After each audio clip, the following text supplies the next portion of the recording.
नमस्कार विद्यार्थी मित्रांनो, नोट्स इन मराठी या आपल्या शैक्षणिक यूट्यूब चॅनलवर तुमचे मनापासून स्वागत आहे. आज आपण एका अत्यंत महत्त्वाच्या विषयावर म्हणजे आपली सुरक्षा, आपले उपाय यावर चर्चा करणार आहोत. आपल्याकडे एक शाळेपाठ आहे जो आपल्याला रोजच्या धोक्यांपासून कसं सुरक्षित राहायचं हे शिकवतो. हो.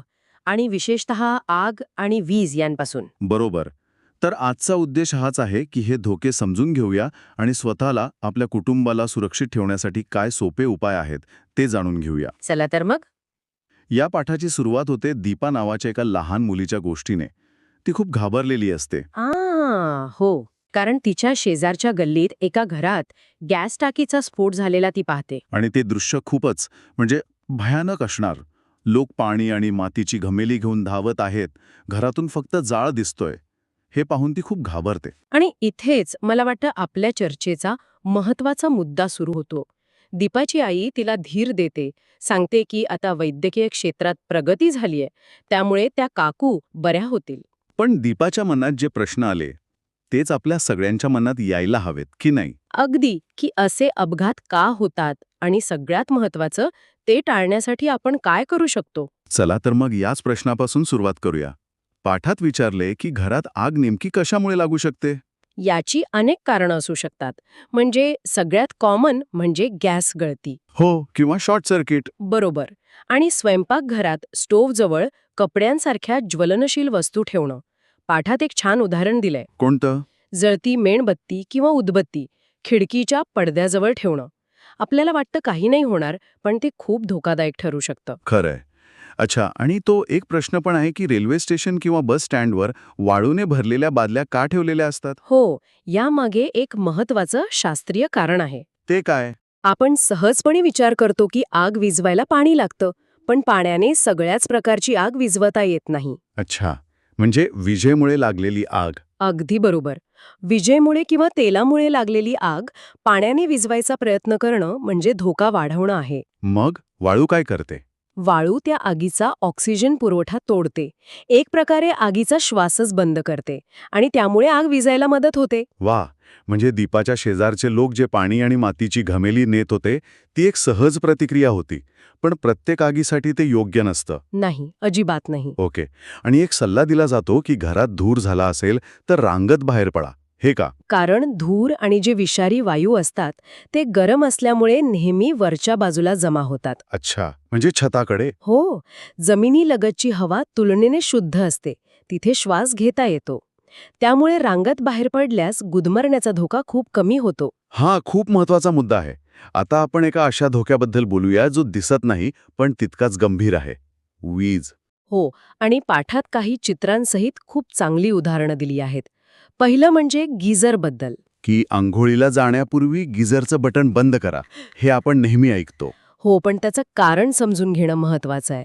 विजेचा प्रवाह चालू असताना गीझरमध्ये काही बिघाड झाला तर तो प्रवाह पाण्यात उतरू शकतो. आणि मग विजेचा तीव्र झटका बसू शकतो. अगदी. इथेच खरी गंमत आहे. आपण अनेकदा घर सुबक दिसावं म्हणून सतरंजी किंवा कार्पेट खालून वायर घेतो. पण पाठानुसार हे धोकादायक आहे. खूप जास्त धोकादायक आहे. कारण त्या वायरवर सतत दाब पडून किंवा ती खराब झाल्यास ते आपल्या लक्षातच येत नाही. आणि मग आतल्या आत शॉर्ट सर्किट होऊन आग लागण्याचा धोका निर्माण होतो. बरोबर. आणखी एक सवय, जी खरं सांगायचं तर माझ्यातही आहे, एकाच सॉकेटमध्ये अनेक प्लग लावणं. Laptop, mobile charger, table lamp सगळं एकाच ठिकाणी. हो ना, यालाच ओव्हरलोडिंग म्हणतात. प्रत्येक सॉकेटची एक क्षमता असते. आपण जेव्हा एकाच सॉकेटवर खूप भार टाकतो तेव्हा वायरिंग गरम होते. आणि त्यातून आग लागू शकते. हो, आणि अनावश्यक रोषणाई जसं की लग्न समारंभात ती सुद्धा टाळायला हवी. तिथेही शॉर्ट सर्किटचा धोका असतोच. तर मग या सगळ्याचा अर्थ काय? म्हणजे या धोक्यांपासून वाचण्यासाठी काही सोपे उपाय आहेत का? नक्कीच आहेत. आणि तेच या पाठात खूप सोप्या भाषेत दिलेत. जसं की? पहिलं म्हणजे उपकरण वापरून झालं की बटन लगेच बंद करायचं. रात्री झोपताना किंवा घराबाहेर जाताना दिवे आणि बाकी उपकरणं बंद ठेवली तर वीजही वाचते आणि धोकाही टळतो. आणि जुन्या किंवा कुरतडलेल्या वायरी त्या वेळेवर बदलल्या पाहिजेत. अगदी, त्यावर टेप लावून काम चालवायचं नाही. अजून एक महत्वाची सवय, विशेषतः आजच्या काळात. कोणती? मोबाईल चार्जिंगला लावला असताना फोन आल्यास चार्जर काढून मगच बोलायचं. हा मुद्दा खूप महत्वाचा आहे. आणि लहान मुलांनी लायटर किंवा काडेपेटीशी खेळू नये हे तर आहेच. हो, आणि एक वेगळा मुद्दा म्हणजे लॅम्पशेड किंवा बल्बवर रुमालसारख्या वस्तू वाळत न घालणे. अरे हो, कारण बल्बच्या उष्णतेने ते पेट घेऊ शकतात. बरोबर. या छोट्या छोट्या सवयीच आपल्या सुरक्षितेचा पाया आहेत. आणि हो, रस्त्यावरच्या डीपी बॉक्सपासून लांब राहायचा सल्लाही दिला आहे.